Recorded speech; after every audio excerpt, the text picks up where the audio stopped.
Hi, it's John from Android Addicts, and today we're doing a review of the Gamesir X2 Type-C versus the Gamesir X2 Bluetooth. So these are both the 2021 editions of the Gamesir X2 controller. You can see that they've now moved to a sort of more standard D-pad here, and they've actually now released this Bluetooth edition here. So it's going to be a good little comparison to see which of these would be right for you. So I'll just start off by mentioning the price of these controllers. So they're both currently around $69.99 on Amazon. So they're quite expensive, and you can actually get them cheaper from AliExpress. You can get the Bluetooth one for around £45 and the USB Type-C one for about £50. So I actually ordered this one from AliExpress and it came all the way from China. It took about 13 days or about 9 business days. So if you want to save some money, I do recommend you order it from China because it's saving a good £20 in your pocket. So I put some affiliate links down below if you want to pick one of these up. But let's carry on with the comparison and review and see how they both get on. So the USB-C version obviously has no input lag because it's a direct connection to your phone, whereas the Bluetooth version says the input lag is around 10 milliseconds. So 10 milliseconds, not very much really. Not something you'd probably notice with the human eye, but if you're a keen gamer, it's worth bearing that in mind. So a pro for the USB-C version here is that it doesn't require any charging. So this is just powered straight from your phone with the USB-C connection, whereas the Bluetooth version, it has a 500 mAh battery, which does require charging. That being said, the USB-C version will drain your battery about 300 milliamps per hour, so it's worth bearing that in mind. If you've got, say, 3000 mAh battery, if this was connected, your phone would run down in about 10 hours. Now, the other pro for the USB-C version here is that you can actually charge your phone whilst playing games. So you see here, some phones are supported with charging by USB-C, whereas on the Bluetooth version, the USB-C connector there is just for charging the actual gamepad itself. So your phone, unless you have a USB-C on the top or bottom of your phone, which is very rare, then you won't be able to charge your phone whilst using the Bluetooth version. So a positive here for the Bluetooth version is that we have this nice nifty turbo button. So you can use this to assign the turbo function to whatever key or button you wish. Whereas the USB-C version does not have a turbo function whatsoever. Instead, we have a little home key there, which is actually placed on the bottom here on the Bluetooth version. So the USB-C version, this only supports Android because iPhones don't use USB-C, they use the Lightning connector. So this is just for Android phones, whereas the Bluetooth version can be used on both Android or iOS. The USB-C version doesn't allow you to use a case. I shall give you an example. If I try and connect my phone up here with USB-C and the case, it doesn't actually connect, it's too loose. So you do have to take your phone out of the case to be able to connect it to the controller, like so. The Bluetooth version, however, doesn't care. You obviously just slide your phone inside and away you go. You don't have to worry about removing your case. That's a huge plus for the Bluetooth version. So the only other quick thing to mention here is the button layout. So the USB-C version has the Nintendo Switch layout here, BA, Y and X, whereas the Bluetooth version has the sort of Xbox style layout here, A, B, X and Y. So if you're used to playing with an Xbox controller and you like to have the buttons in the order that you remember them, then the Bluetooth version is probably going to be better for you overall. So these controllers both stretch out quite far, as you can see, but they do have some slight differences in what phone sizes they can support. So the USB-C version can only support phones up to 167 millimeters. That's because of the USB-C port here. Whereas the Bluetooth version can support phones up to 173 millimeters because there's nothing getting in the way of your phone sitting in the controller. I wouldn't worry too much about that, however, because the biggest phones on the market, such as the S21 Ultra and the Note 20 Ultra, can easily fit in both of these with no problems. So as I've said in my previous reviews of the X2 controllers, the buttons on these are very clicky.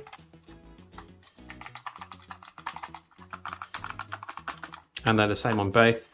We have our triggers here, so these are just digital triggers. There's no analog triggers here, but they're exactly the same, obviously on both sides. So the buttons and the analog sticks are exactly the same for both controller.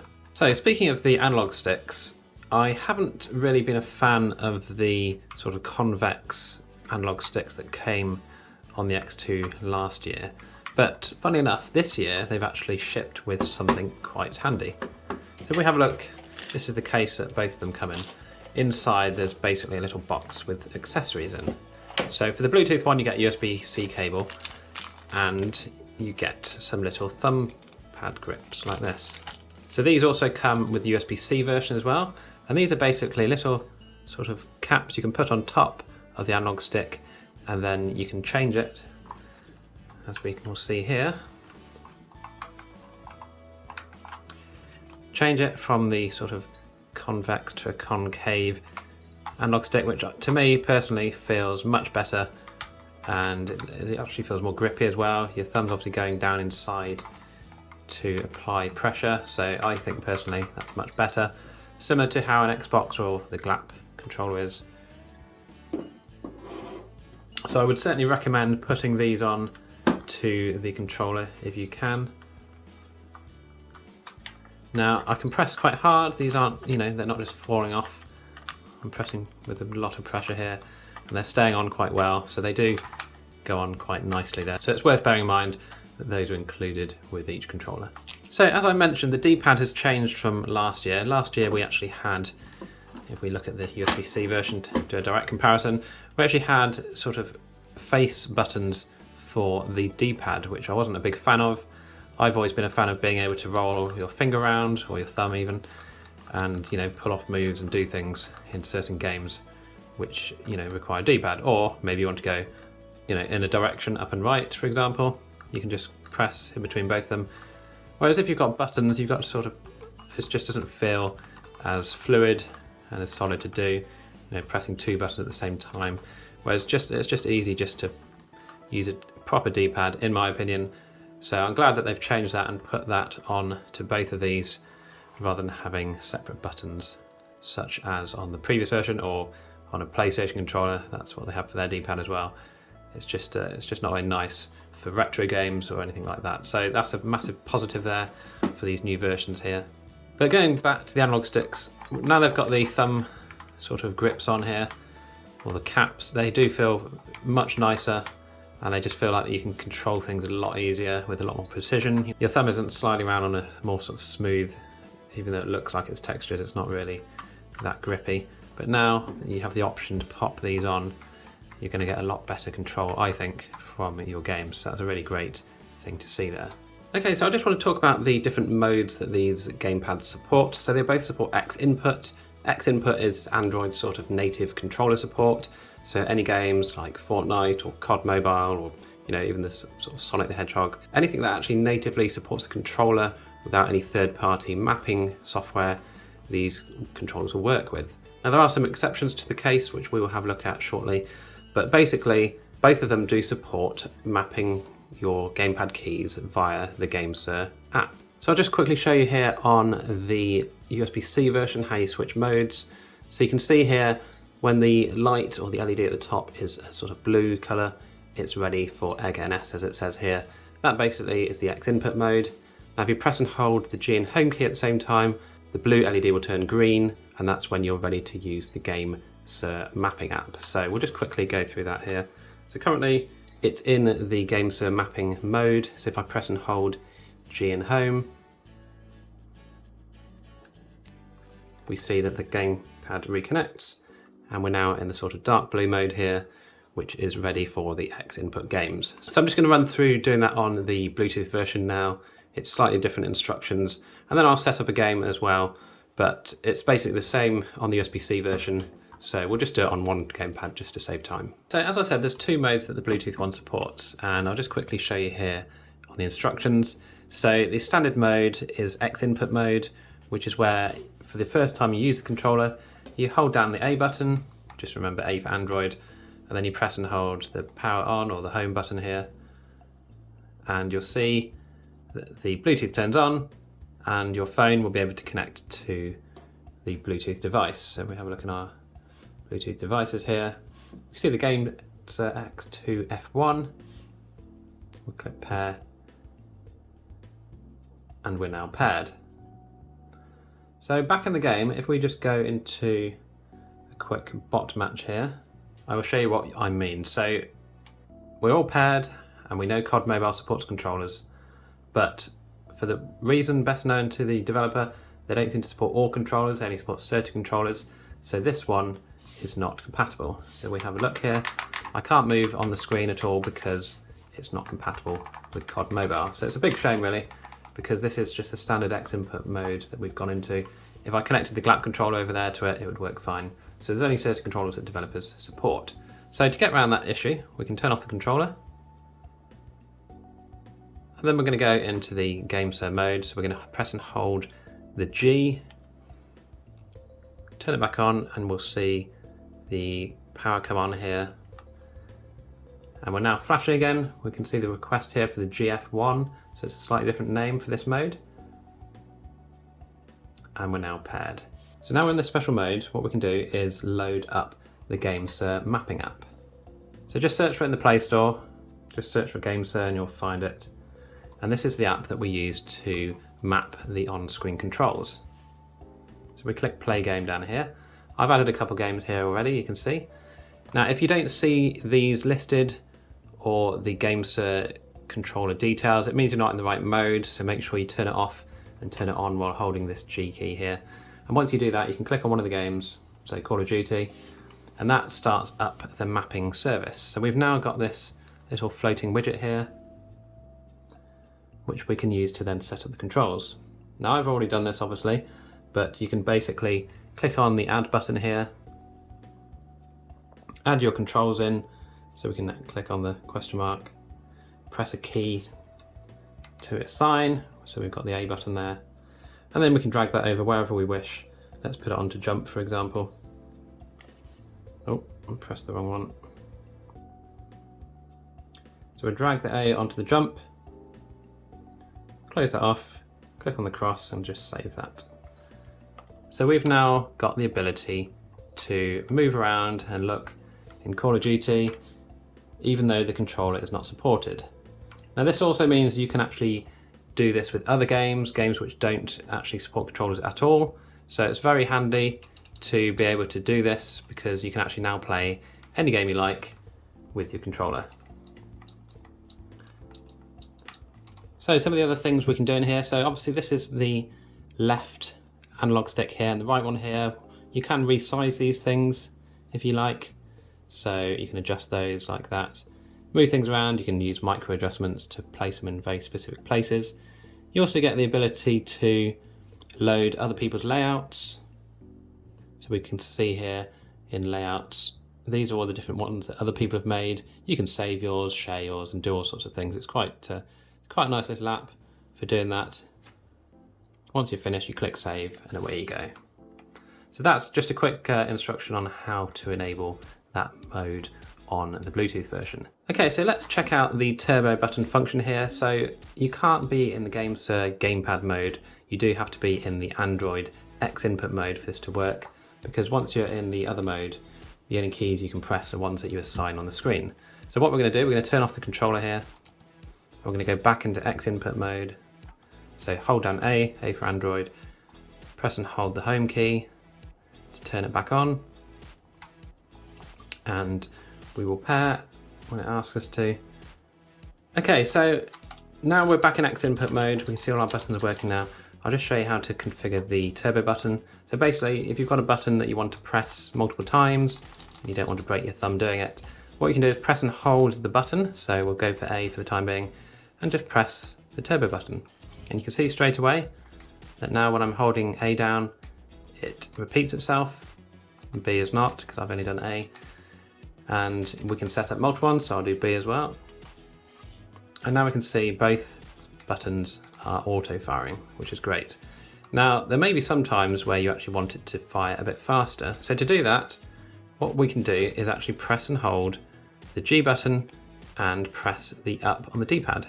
And you'll see the little lights over there, they go to orange. There's 3 different stages. So if I do it again, they go red. And there's only 3, so I can't go up again, but if I press and hold G and go down, they go back to orange, press and hold G and go down, they go to green. So I'll just run through that again. So we've got it enabled, and press the G and hold it down and press up on the D-pad. And one more time. And there we are, we're now on full auto fire speed on both buttons. You can't do it individually, so you can't have one going a bit slower than the other, but it is nice to be able to actually set the speed of the turbo fire. Now you can only do that on the face buttons and the bumper buttons. It doesn't support it for the thumbstick clicks. And the way you actually disable the turbo function is you press and hold the key that you're doing and just double tap the turbo key, and there we can see it's stopped for that button and stopped for the B button as well. Okay, so I'm back in X input mode now, and as you can see, it's all working absolutely fine. You don't need to configure any on-screen controls or anything. It just recognizes the controller straight away with no problems. So it is nice to see that this is a very good controller for cloud gaming, such as Game Pass here, which we're currently playing. You can obviously use the analog stick if you wanted to, but for the old school games, you're probably going to end up using the D-pad. So the controls are feeling really nice, they're very responsive. Now this isn't the best example because it's a cloud gaming service, so input lag, you can't really compare here, but I'm not noticing any issues at all, apart from the fact I've forgotten how to play. So yeah, this is a really nice pick up and play controller compared to the C or USB-C version, where you do have to take that case off to actually get it in. Okay, one example of a case that may just about work is a case like this, where basically your ports are all uncovered at the bottom and it's just a few millimeters of case that is protruding out. So as an example, I can get the phone in, and if I wanted to, I won't do it at the moment, I can actually just about stretch it open to squeeze this in, but it is really pushing the limits as to what this can accept. So I had a bit of a think, and I thought it might be worth trying to use a cable like this. So this is a USB-C female to male connector or extension lead. So what you can actually do, if you can't be bothered to get your phone out your case, for example, is you can plug this in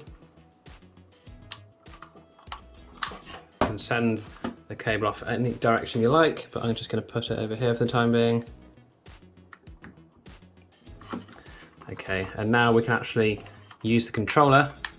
As you can see, it's all working fine to play our games. So you can actually use something like this. You'd probably want to get this, maybe trap that in the back there. And now you can sit and play your games with relative ease. Okay, so one of the other advantages of the USB-C version is that it supports the Egg NS emulator.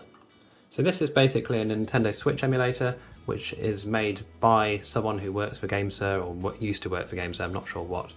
But basically they've made it exclusively for their controller. Okay, so we're in our Nintendo Switch game now, and you can see that I can control the game with the Gamesir.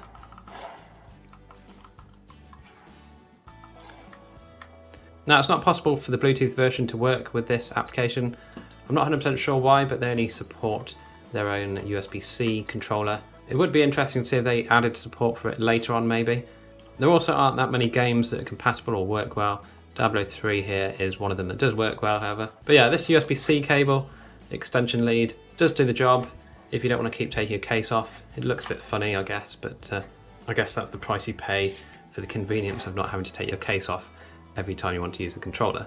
It does also mean you get access to the other ports on your phone. So for example, I can now access still the headphone jack and any other ports on my phone that I wish.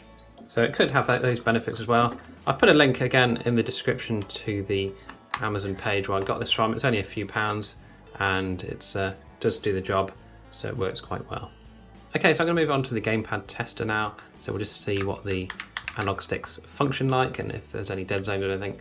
So I'm just going to clean the desk up a bit and we'll move on to that test next. Okay, let's just test out the buttons on the Bluetooth version here. So A, X, Y, B. We've got the RB and LB. We've got the triggers, they're all working fine. We've got our D-pad and of course our analog sticks. Now we know everything is working as it should. Turbo button won't show up as that's not a Android button. That's a special button just for this. And yes, we do have the clickable thumb buttons here, L3 and R3 as people call them. So the main thing we want to test is obviously the speed and accuracy of the analog sticks. So what I normally do here is just sort of draw a circle. We'll just see how it looks in a circle itself. So it's a bit of a squish circle here, but that's fine as long as you can get into each corner like this. That's no problem. But hopefully what you are noticing is the speed and response of this Bluetooth controller. Now, I've compared this to my GLAP, and I think this is much faster than my GLAP personally, Bluetooth wise. This is using Bluetooth 5.0, so it is pretty much the latest version of Bluetooth. I know there's 5.1 and 5.2 coming, but this is pretty good and pretty quick. So you can see that there's no dead zones here at all. Go around here. I'll just skip to the end where I have filled that one in, but for the time being, before I do that, I shall just do the right analog stick as well.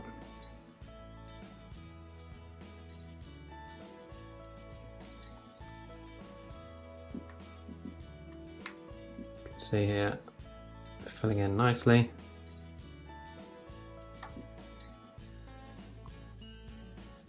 And it's very accurate here, or you can be as accurate as you want at least. And fill in as much of the circle as possible. So we know they're good analog sticks.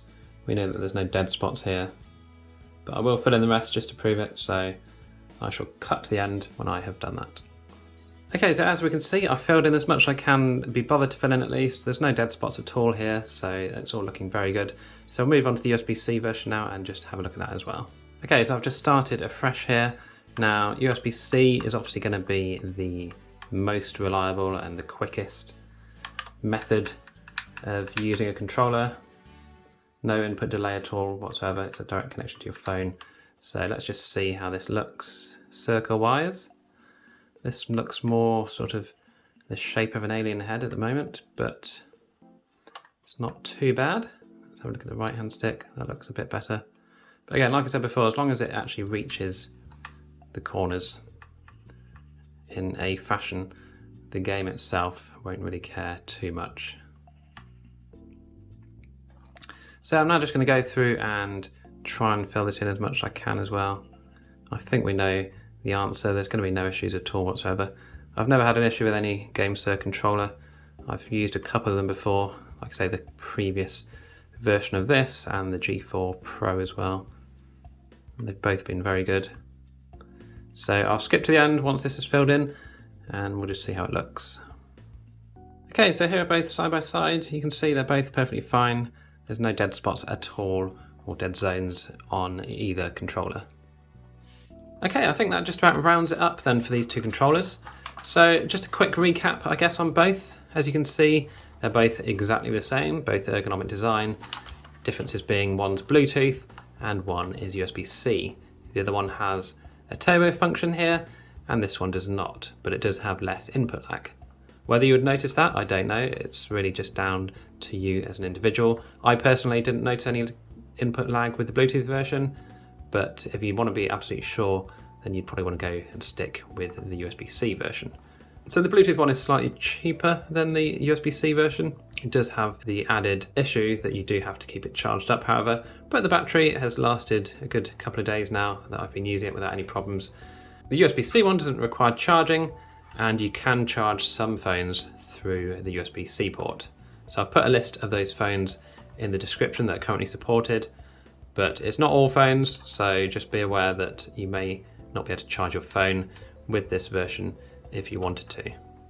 But to be honest, overall, both controllers are really nice, so whichever one suits you is obviously down to how you want to use it and what you want to use it for. You'd be fine with either controller. They're both really nice and lightweight, compact, and yeah, there's just pros and cons to each one. So hopefully this video has helped out enough that you can make a good decision. Don't forget I've put affiliate links down to these controllers in the description. You can buy them from Amazon or AliExpress in the UK. This one here from AliExpress, it took about 9 business days to arrive, so just under 2 actual weeks. So it wasn't too bad, to be honest, free shipping. So if you're patient enough to wait, I would get them from AliExpress as they are cheaper. If not, Amazon, do the next day delivery, and they're obviously very reliable, and you obviously get also the added benefit of easy returns if you're living in the UK. So if you did enjoy this video, please click on the like button, that really helps out, and be sure to subscribe to my channel for more videos in the future. If you want to become a member of the channel, you can click on the join button. And if you have any questions at all about these controllers, let me know down below in the comments. I will do my best to answer them if I can. And again, thanks for watching, and I'll see you in the next video.